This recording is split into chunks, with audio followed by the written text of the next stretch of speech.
Hello students, आज हम लोग सबॉर्डिनेट क्लास पढ़ेंगे और सबॉर्डिनेट क्लास में एडजेक्टिव क्लास को पढ़ा जाएगा। और एडजेक्टिव क्लास में कुछ ऐसे कनेक्टिव्स आते हैं, कुछ ऐसे रिलेटिव प्रोनाउंस आते हैं जिनको अगर ठीक तरह से न रखा जाए तो जो सेंटेंस रहता है पूरा का पूरा गलत हो जाता है, क्योंकि जो सेंटेंस का जो मीनिंग होती है, अर्थ होता है पूरे सेंटेंस का, वो गलत हो जाता है।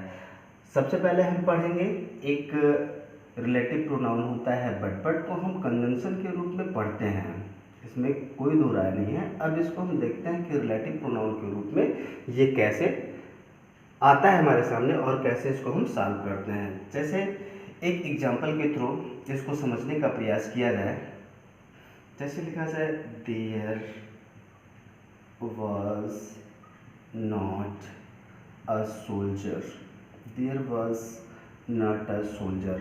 यहाँ से लेकर के यहाँ तक ये हमारा प्रिंसिपल क्लास है। इसमें अब आप लोगों को कोई डाउट नहीं होना चाहिए, क्योंकि इसमें क्या पाया जा रहा है, एक सब्जेक्ट और एक प्रेडिकेट पाया जा रहा है। देखिए, मैं सब्जेक्ट और वर्ब की बात नहीं कर रहा हूँ। क्लास वो होता है जिसमें सब्जेक्ट और प्रेडिकेट पाया जाता है, और प्रिंसिपल क्लास में सब्जेक्ट और प्रेडिकेट जब पाया जाता है तो वो ऐसा क्लास होता है, यदि उसको दूसरे क्लास से हटा दिया जाए तो वो एक सेंटेंस बन सकता है। कहने का मतलब ये है कि ये अपना पूरा अर्थ क्लियर करने में सक्षम होता है। अब हम यहाँ पर इस सेंटेंस में हम बट को रख करके देखें, क्या हमारा एडजेक्टिव क्लास बन सकता है, क्या हमें एडजेक्टिव क्लास बनाने में कोई असुविधा तो नहीं होती है। देखते हैं, there was not a soldier but fought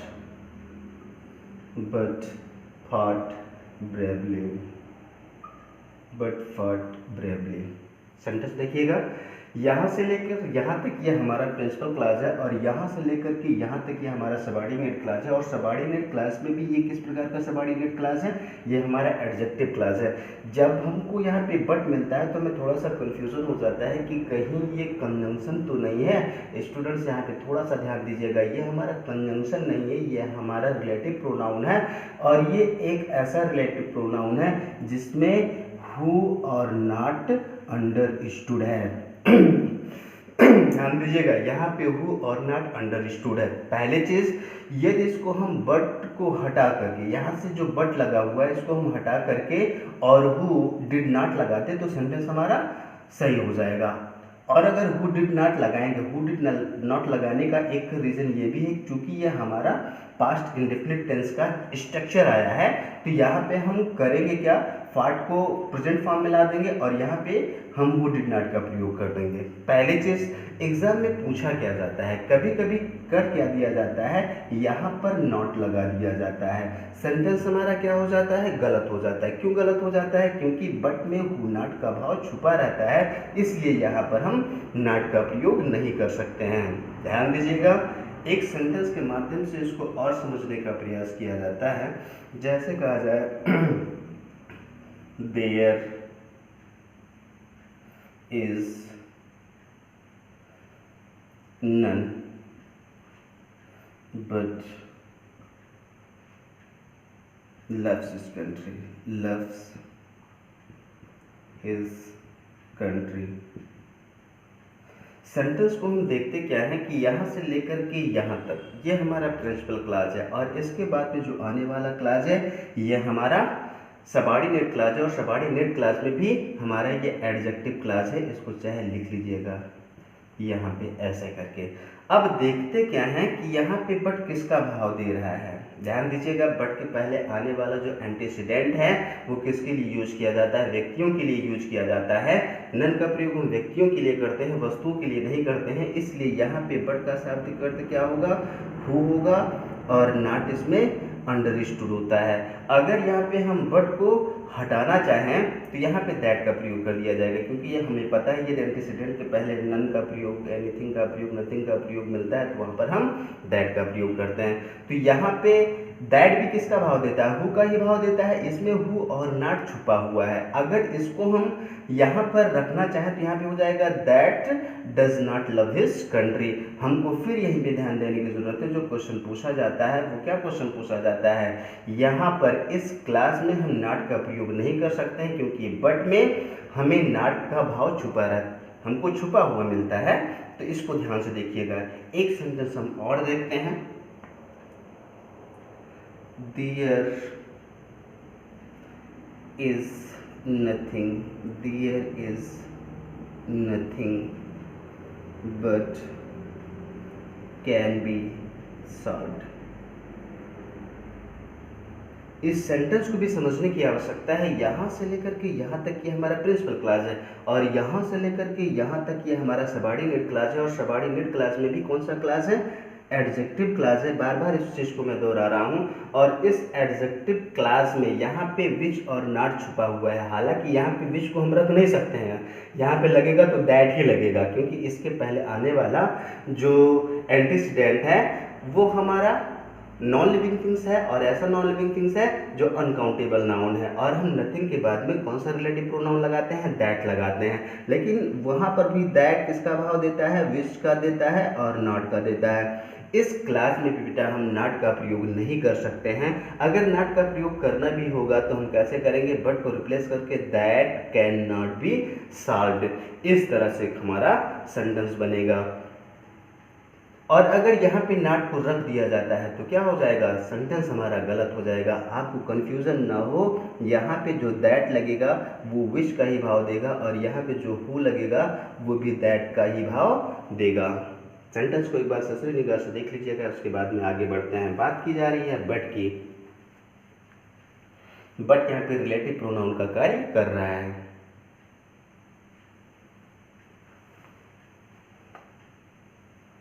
जहां पर भी जरा सा भी कंफ्यूजन हो कमेंट करके आप लोग क्वेश्चन करिएगा, उसका जवाब दिया जाएगा।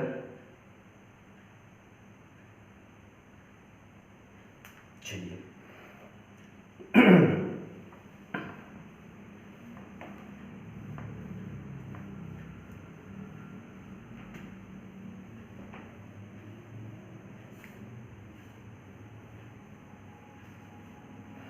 अब देखते हैं, कभी कभी रिलेटिव प्रोनाउन के रूप में हमको एज मिल जाता है, और जब हम एज पाते हैं और उसके बाद में जब हमारा क्लास बनता है तो हमें डाउट रहता है कि क्या एज रिलेटिव प्रोनाउन का काम कर सकता है कि नहीं कर सकता है। बिल्कुल कर सकता है।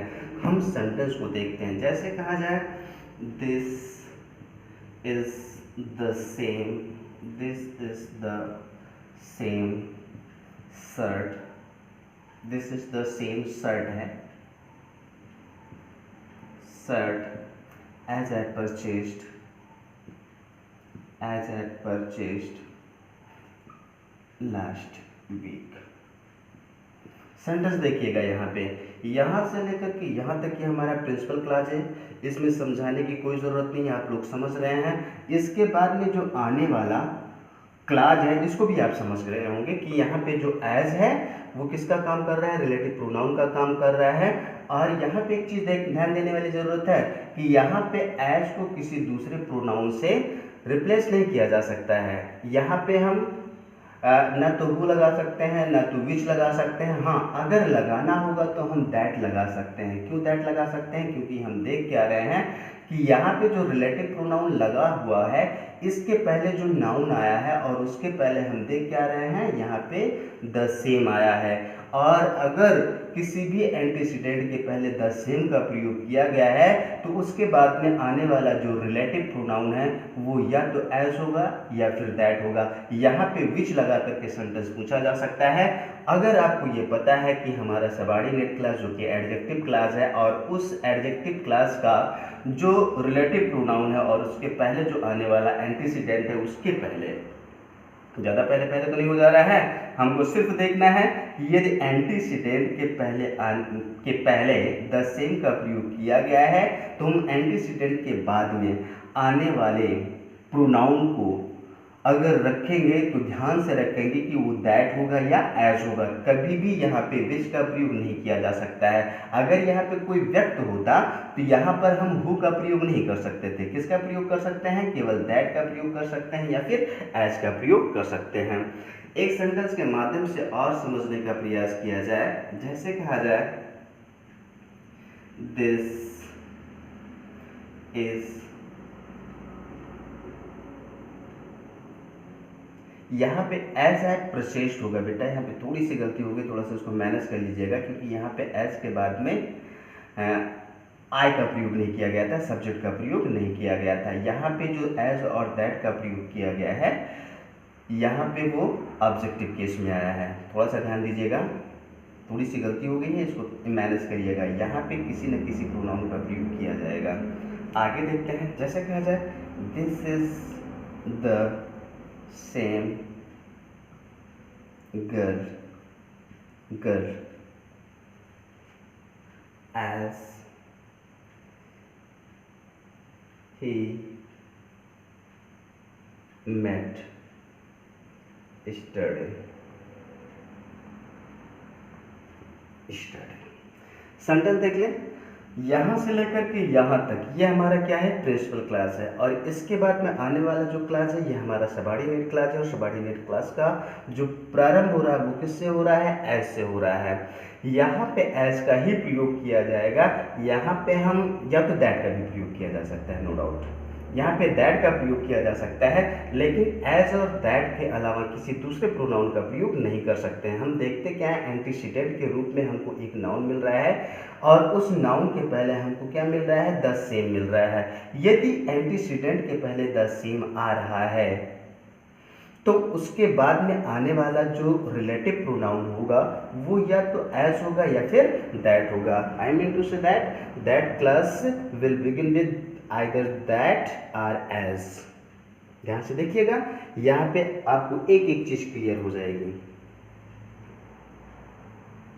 एक सेंटेंस और देख लेते हैं, जैसे कहा जाए दिस इज द सेम, फिर हम सेम का ही प्रयोग कर रहे हैं। This is the same book as she lost in the class.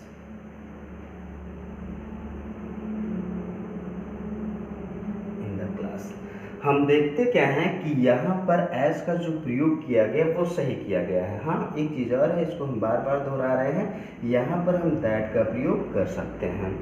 हम दैट का प्रयोग और एज का प्रयोग क्यों कर रहे हैं, क्योंकि इसके पहले जो आने वाला एंटीसीडेंट है उसके पहले हमको क्या मिल रहा है, द सेम मिल रहा है।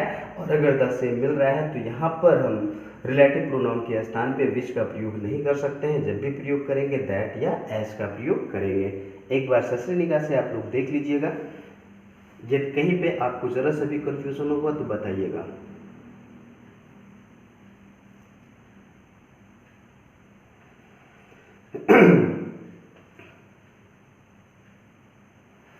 आपके दिमाग में ये चीज नहीं आना चाहिए कि जहां पे द सेम का प्रयोग किया गया है उसके बाद में जो आने वाला एडजेक्टिव क्लास है सदैव एज या दैट ही होगा। कुछ कंडीशन में ऐसा होता है कि हम केवल एज का प्रयोग कर सकते हैं, दैट का प्रयोग नहीं कर सकते हैं। एक एग्जाम्पल के माध्यम से इसको समझना ज़रूरी है, क्योंकि ऐसे क्वेश्चन भी पूछ लिए जाते हैं। वहाँ पे दैट लगा दिया जाता है और सेंटेंस हमारा क्या हो जाता है, गलत हो जाता है। जैसे कहा जाए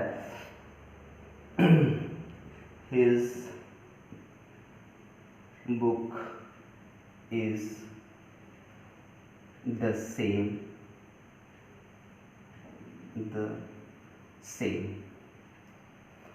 as yours। जनरली ऐसे सेंटेंस आते नहीं हैं। यदि आते भी हैं तो कैसे आते हैं, इसको एक आध बार सही माना गया है, लेकिन जनरली इसको सही नहीं माना जाता है। लिखा गया है कि his book is the same as yours. यहाँ पे एज का प्रयोग तो सही किया गया है, और यहाँ पे योर्स जो देख रहे हैं, योर्स के बाद में आने वाला वर्ब है वो अंडरस्टूड है। यहाँ पे योर्स के बाद में या तो वर आ सकता है या तो आर आ सकता है।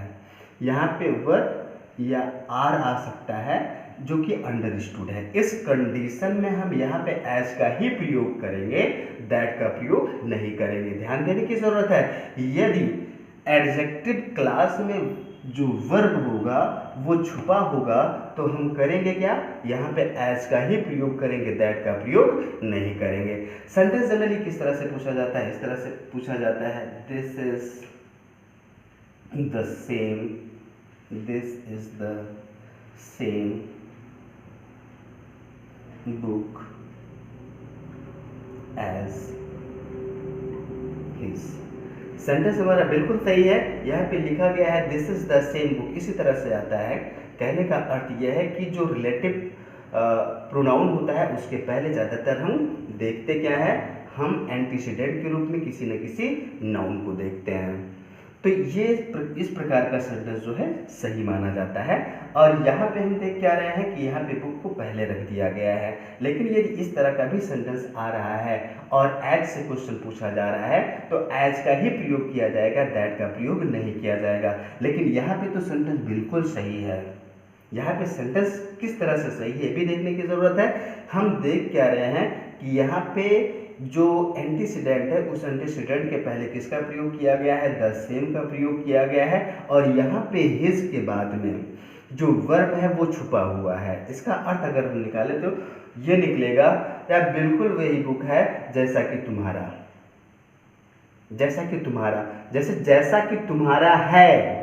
यहाँ पे जो आर है, इज है या फिर वाज है, इसको छुपाया गया है। कहने का मतलब यहाँ पे इज और वाज अंडरस्टूड है, इसलिए यहाँ पे हम किसका प्रयोग करेंगे, एज का प्रयोग करेंगे, दैट का प्रयोग नहीं। अगर यहाँ पे हिज इज हो जाता या हिज वाज हो जाता तो यहाँ पे हम दैट और एज दोनों का प्रयोग कर सकते हैं। सेंटेंस को देख लीजिएगा, कई बार पूछा गया है और आगे भी पूछा जाता रहेगा। दोनों सेंटेंसेस को देख लीजिएगा, उसके बाद में हम लोग आगे बढ़ते हैं।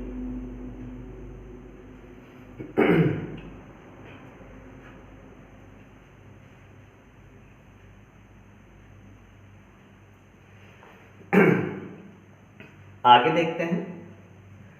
हमारे दिमाग में ये हमेशा रहता है कि एंटीसीडेंट के रूप में केवल और केवल हमें नाउन मिल सकता है। जरूरी नहीं है। जब एडजेक्टिव क्लास बन रहा है और उस एडजेक्टिव क्लास के पहले हमको एंटीसीडेंट ढूंढना है तो जरूरी नहीं कि केवल नाउन मिले, प्रोनाउन भी आ सकता है। एक आध एग्जाम्पल के माध्यम से हम इसको समझते हैं। जैसे कहा जाए गॉड हेल्प्स, इसे तो आप लोग जानते होंगे, इस प्रोग्रेस को आप लोग कायदे से जानते होंगे। God helps those who help themselves। Sentence को देखिएगा, यहाँ पे यहाँ से लेकर के यहाँ तक ये हमारा प्रिंसिपल क्लास है और यहाँ से लेकर के यहाँ तक ये हमारा क्या है, सबऑर्डिनेट क्लास है। और सबऑर्डिनेट क्लास में भी कैसा सबऑर्डिनेट क्लास है, ये एडजेक्टिव क्लास है। स्टूडेंट्स यहाँ पे भूलने की जरूरत नहीं है कि यहाँ पे जो हु आया है इसका एंटीसीडेंट हमको क्या मिल रहा है, प्रोनाउन मिल रहा है। और प्रोनाउन अगर आ रहा है तो इसको हम गलत नहीं मान सकते, पूरा का पूरा सेंटेंस हमारा सही है। थोड़ी सी ध्यान देने की जरूरत होती है कि जो दोज आया है, ठीक, वो किस तरह से होना चाहिए, ऑब्जेक्ट के स्थान पर होना चाहिए, किसी दूसरी तरह से नहीं होना चाहिए। एंटीसीडेंट कैसा होता है, एंटीसीडेंट या तो कंप्लीमेंट के स्थान पे आता है या फिर ऑब्जेक्ट के स्थान पे आता है। तो इस चीज को हम लोग गलत नहीं करेंगे, नहीं तो सेंटेंस हमारा गलत हो सकता है। एक एग्जाम्पल के माध्यम से और समझते हैं। जैसे कहा जाए he who works hard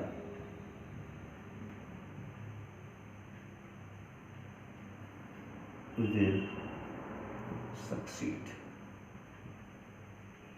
sentence को हम यहाँ पे देखें, he who works hard will succeed। यहाँ पे देखते हैं कि हमारा जो प्रिंसिपल क्लास है वो दो पार्ट्स में आया हुआ है।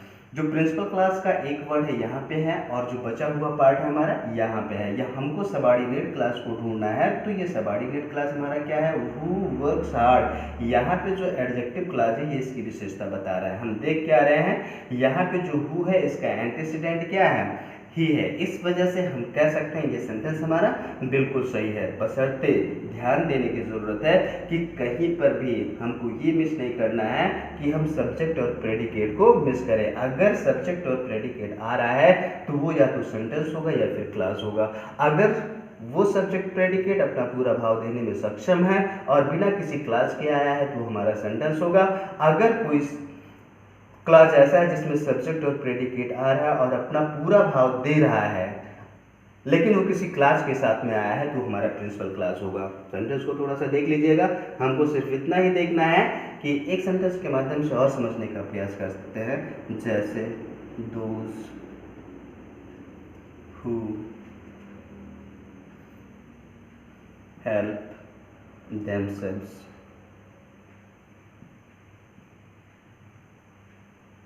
themselves can help others। यहाँ पे भी हम देखें कि दोज, ये हमारा प्रिंसिपल क्लास का सब्जेक्ट है और इसका जो प्रेडिकेट वाला पार्ट है वो हमारा सबॉर्डिनेट क्लास के बाद में आया है। और ये सबॉर्डिनेट क्लास हमारा कैसा है, ये एडजेक्टिव क्लास है। और यहाँ पे जो हु आया है ये दोज को क्वालिफाई कर रहा है। सेंटेंस को देखिएगा और उसके बाद में सॉल्व करने का प्रयास करिएगा, समझने का प्रयास करिएगा। अगर नहीं समझ में आ रहा है तो ज़रूर कमेंट करिएगा, उस चीज़ को नेक्स्ट वीडियो में आपको समझाया जाएगा।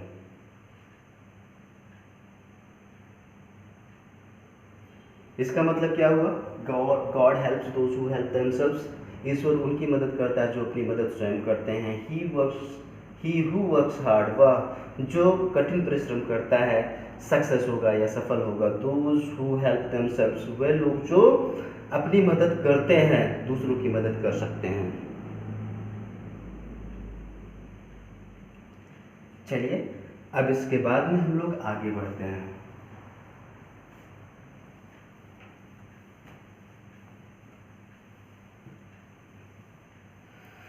कभी कभी रिलेटिव प्रोनाउन के रूप में हमको देन और whom मिल जाता है। ये क्वेश्चन पीजीटी में पूछा गया, इंटरव्यू में पूछा गया है, थोड़ा सा ध्यान दीजिएगा। इस क्वेश्चन को समझने में थोड़ी सी दिक्कत होगी लेकिन फाइनली आप लोग समझ जाएंगे। एक्चुअली होता क्या है, देन और whom से हमारा एडजेक्टिव क्लास स्टार्ट होता है और हम समझ नहीं पाते हैं कि क्वेश्चन कहाँ से पूछा जा रहा है।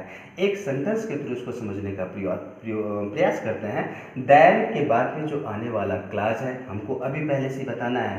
देन के बाद में जो आने वाला क्लास है उसमें कहीं न कहीं हमको कंपैरेटिव डिग्री की एडजेक्टिव मिलनी चाहिए। अगर कंपैरेटिव डिग्री एडजेक्टिव नहीं मिल रहा है तो वहाँ पर इसका प्रयोग सही नहीं माना जाएगा। जैसे कहा जाए, एक एग्जाम्पल के माध्यम से इसको समझते हैं। We are the followers, we are the followers of the principles of the principles of M K Gandhi, M K Gandhi, एक minute रुकिएगा, M K Gandhi then whom। अब यहीं पे देखिए हमारा रिलेटिव प्रोनाउन स्टार्ट हो रहा है, ध्यान से देखिएगा। We are the followers of the principles of Mahatma Gandhi. अब इसके बाद में हमको मिल क्या रहा है, हमको मिल रहा है देन whom मिल रहा है। ये हमारा किसका काम कर रहा है, ये हमारे कनेक्टिव्स के काम कर रहे हैं, ये रिलेटिव प्रोनाउन का काम कर रहा है। और इस रिलेटिव प्रोनाउन के बाद में आने वाला जो क्लास होगा उस क्लास में हमको क्या मिलना है, एक हमको कंपैरेटिव डिग्री का एडजेक्टिव ढूंढना है। Than whom India, than whom India produced no noble philosophers.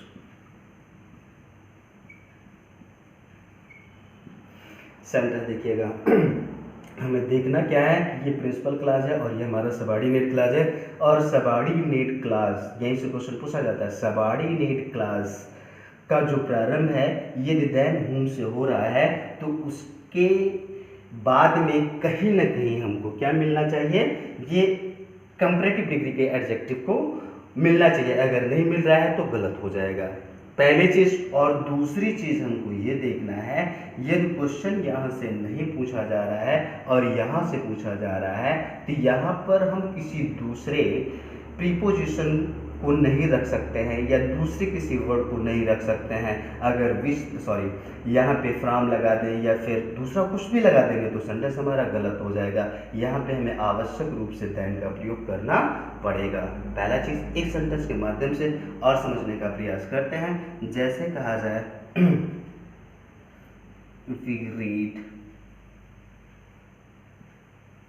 we read the novels the novels. We read the novels of Munshi Premchand. Premchand. Than whom? Than whom? No. No. Better. No better. Noblest we. Can be, sorry यहाँ पे can be हो जाएगा। ये sentence हमारा बिल्कुल सही है। हमने बताया क्या था कि यदि जो एडजेक्टिव क्लास है वो देन हुम से स्टार्ट हो रहा है तो उस क्लास में कहीं ना कहीं हमको क्या मिलना चाहिए, कंपैरेटिव डिग्री एडजेक्टिव मिलना चाहिए। अगर कंपैरेटिव डिग्री एडजेक्टिव नहीं मिलता है तो सेंटेंस हमारा क्या हो जाएगा, गलत हो जाएगा। क्वेश्चन यहाँ से भी पूछा जाता है और क्वेश्चन हमारा यहाँ से भी पूछा जाता है। इस सेंटेंस को एक बार सही निगाह से देख लीजिए और देख लीजिए चीज़ें क्लियर हो रही हैं कि नहीं क्लियर हो रही है। आपको ज़्यादा जोर कहाँ पे देना है, यहाँ पे देना है और यहाँ पे देना है।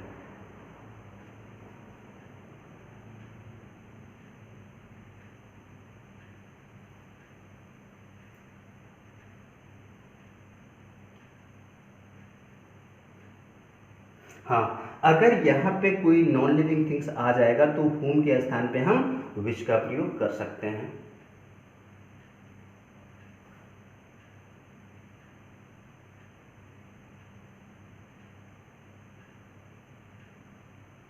एक बार ससरी निगाह से देख लीजिएगा, उसके बाद में हम लोग आगे बढ़ते हैं।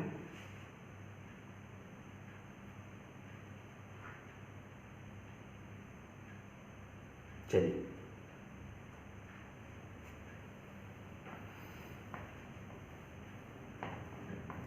अब हमें देखना है एडवर्ब क्लास।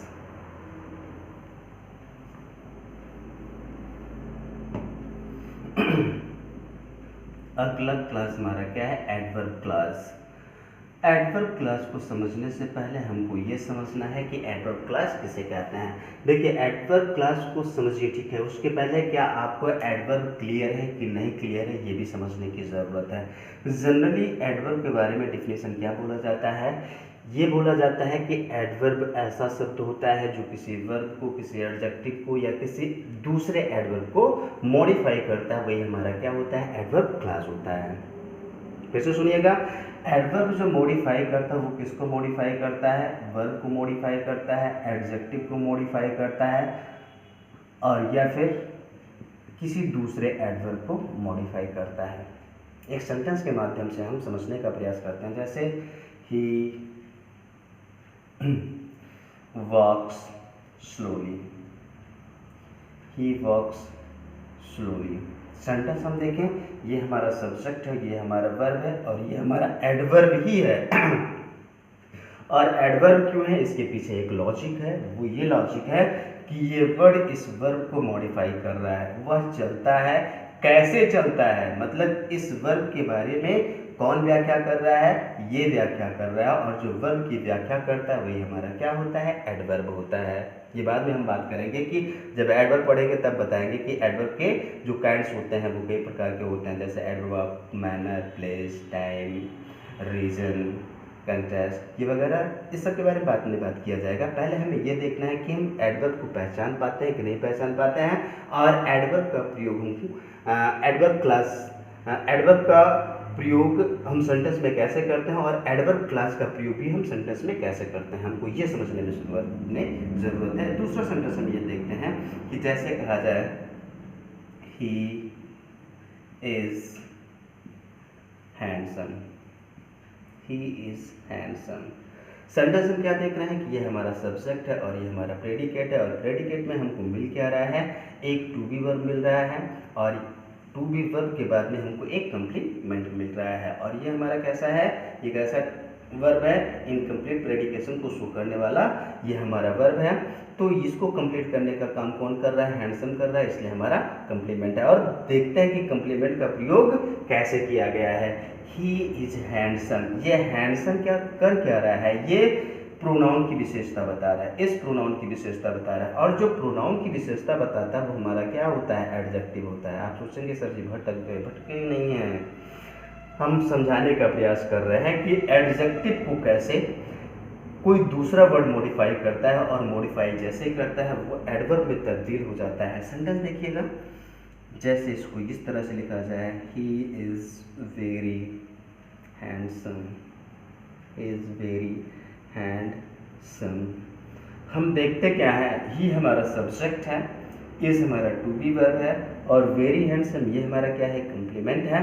कम्प्लीमेंट में हम देखते क्या है कि सबसे पहले हम इसको देख लें कि कौन प्रोनाउन या सब्जेक्ट को क्वालिफाई कर रहा है, नाउन को क्वालिफाई कर रहा है या प्रोनाउन को क्वालिफाई कर रहा है। तो हैंडसम इस प्रोनाउन को क्वालिफाई कर रहा है, लेकिन वेरी क्या कर रहा है, ये हैंडसम को मॉडिफाई कर रहा है, ये इसकी डिग्री को बता रहा है। सुंदर है लेकिन कितना सुंदर है, ये कौन सा वर्ड बता रहा है, ये वर्ड बता रहा है। और जो किसी एडजेक्टिव को मॉडिफाई करता है वही हमारा क्या होता है, एडवर्ब होता है। ये किस प्रकार का एडवर्ब है, इसकी चर्चा बाद में हम करेंगे, लेकिन हमें ये समझना है अभी कि क्या यह एडवर्ब है कि नहीं है। ये हमारा एडवर्ब है क्योंकि ये क्या कर रहा है, किसी दूसरे एडजेक्टिव की विशेषता बता रहा है। अगर इसको हम एनालाइज करें तो उनको मिलता क्या है कि ये हमारा एडजेक्टिव है और ये बेटा हमारा एडवर्ब है। सेंटेंस को देख लीजिएगा, हमने देखा क्या कि यहाँ पे जो एडवर्ब है किसी वर्ब को मॉडिफाई कर रहा है और यहाँ पर जो एडवर्ब है ये किसी यहाँ पे जो एडवर्ब है ये किसी एडजेक्टिव को मॉडिफाई कर रहा है। अब देखते क्या है, एक सेंटेंस और देख लेते हैं और उसके बाद में देखते हैं कि कैसे एक एडवर्ब दूसरे एडवर्ब को मॉडिफाई करता है। जैसे कहा जाए, रोहन रन्स फास्ट। ये क्वेश्चन बहुत पूछा जाता है, कभी कभी फास्ट के स्थान पे फास्टली लगा दिया जाता है, फास्टली कोई वर्ड नहीं होता है।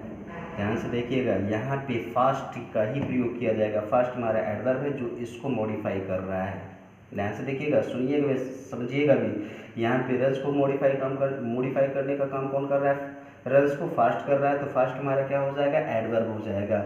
वह दौड़ता है, कैसा दौड़ता है ये बता रहा है, फास्ट, तेज दौड़ता है। ये तेज किसके लिए यूज किया गया, जो एक्शन हो रहा है उसके लिए इसका प्रयोग किया गया है, तो ये हमारा क्या हो जाएगा, एडवर्ब हो जाएगा। ये हमारा वर्ब है और ये हमारा क्या है, एडवर्ब है। ठीक, हमें देखना क्या है कि किस तरह से एक एडवर्ब दूसरे एडवर्ब को मॉडिफाई करता है। अगर इस सेंटेंस को हम ऐसे लिख दें, Rohan runs very fast. Rohan हमारा सब्जेक्ट है, हमारा मार्केट कैमरा से चल रहा है, चलो ठीक है, नहीं बार बार आते हैं, देखते हैं। Rohan runs very fast. हम देख क्या रहे हैं कि ये हमारा सब्जेक्ट है, ये हमारा वर्ब है। इस वर्ब को मॉडिफाई करने का काम कौन कर रहा है, फास्ट कर रहा है, no doubt. This is an adverb, ये हमारा एडवर्ब है। Will look at this word, ये हमारा क्या है, हम पाते क्या है कि ये फास्ट की डिग्री को बता रहा है कि तेज दौड़ता है, लेकिन कितना तेज दौड़ता है। ये वेरी इसको मॉडिफाई नहीं कर रहा है, ये इसकी विशेषता नहीं बता रहा है। किसकी विशेषता बता रहा है, फास्ट की विशेषता बता रहा है। वेरी फास्ट, बहुत तेज दौड़ता है, मतलब तेज की डिग्री कौन बता रहा है, वेरी बता रहा है। तो ये भी हमारा क्या हो जाएगा, एडवर्ब हो जाएगा। चूंकि ये एडवर्ब है और एक एडवर्ब को जो मॉडिफाई करता है वो भी क्या होता है, हमारा एडवर्ब भी होता है। ध्यान से देखिएगा दोनों सेंटेंसेस को और चीजें क्लियर हो जाएंगी। तो हमने समझ लिया कि एडवर्ब क्या होता है। अब हमको ये समझना है कि एडवर्ब फ्रेज या एडवर्ब क्लास क्या करता है। हमें ये समझना है कि एडवर्ब फ्रेज तो हम जानते ही हैं कि ऐसा ग्रुप ऑफ वर्ड्स जिसमें सब्जेक्ट और प्रेडिकेट ना पाया जाए, सब्जेक्ट और वर्ब ना पाया जाए। ग्रुप ऑफ वर्ड्स हो, सब्जेक्ट और वर्ब ना पाया जा रहा है, पाया जा रहा है और वो किसी वर्ब को क्वालिफाई कर रहा है, एडजेक्टिव को क्वालिफाई कर रहा है या किसी दूसरे एडवर्ब को क्वालिफाई कर रहा है, तो हमारा क्या हो जाएगा, वो हमारा एडवर्ब फ्रेज होगा। लेकिन ऐसा ग्रुप ऑफ वर्ड्स जिसमें सब्जेक्ट और प्रेडिकेट पाया जा रहा है और वो किसी वर्ब को मॉडिफाई कर रहा है, एडजेक्टिव को मॉडिफाई कर रहा है या फिर किसी दूसरे एडवर्ब को मॉडिफाई कर रहा है, तो हमारा क्या होगा, एडवर्ब क्लास होगा। तो एडवर्ब पहले आप लोग समझ गए हैं, अब हमको एडवर्ब क्लास पढ़ना है। इसको हम नेक्स्ट वीडियो में पढ़ते हैं। धन्यवाद।